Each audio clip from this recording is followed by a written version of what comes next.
At sa unang challenge, talagang napadasal kami ni Charis. Lord, Pasko na po, bagong taon na. Yes. Sana po pagpalain niyo po kami.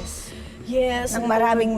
Maraming pagpapala po, Lord. Yes, Sana po please. pagpalain niyo kami ni Charis. Kayo na po ang bahala sa amin. Amen. Ano to? Pala. Pinagpala. Mali yung dasal mo eh. Pinagpapala tuloy tayo. Paano na Pala yan? po kami. Oh, pinagpala. Mali. Dapat specific. Ano yung sinabi ko dapat? Sabi mo pagpalain. Ito na, magpapala tayo ng uling dito sa lektsura. Mariosep!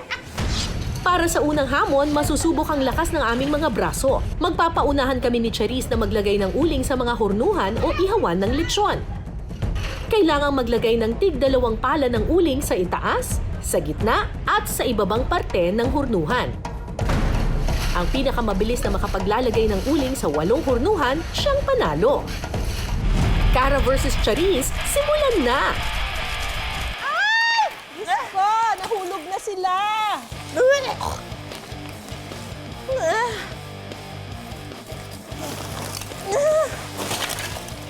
Mahirap siya.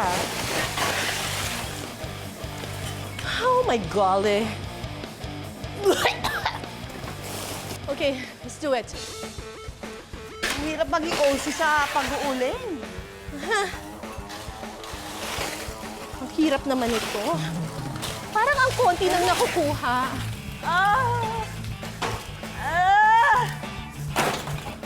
It's a Ano ba yun? arm workout din yan siya.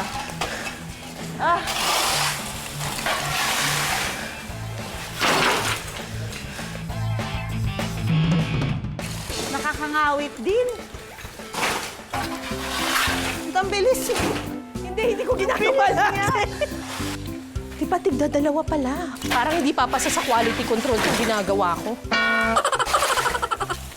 Ang strategy ko ay papalain ko muna lahat. Tapos, mamaya ko na lang sila aayusin.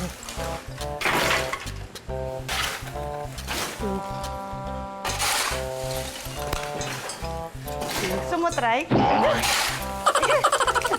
Mahirap yung nasa may dulo. Yes, actually.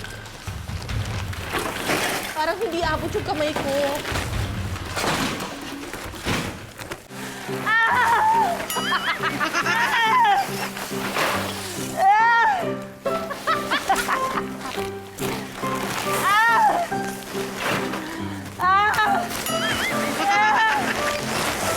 Sino kaaway mo dyan?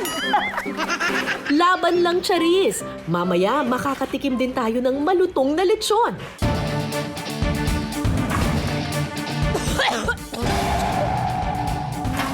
Oh my gosh, nakakangawit.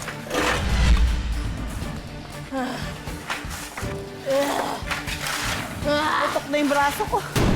Kaya ba ng sabitay? Para pantay. Uy, pwede pala. Okay, ayusin ko muna sila. Parang patapos ka na riyan, Charis, ha? I'm 8! Oh, 8 ka na? Teka, Charis, itanong natin sa expert kung pasok na ba sa banga, sa hurnuhan ang paglalagay mo ng uling.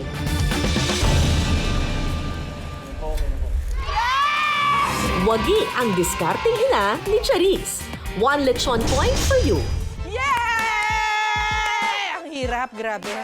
Grabe. Mapaproud sa amin yung mga gym coach namin. My gosh, puputok yung arms ko. Binaliktad ko na nga eh. Kaya naman mo? pala, oo. Salit-salitan. Oh my God, ang hirap.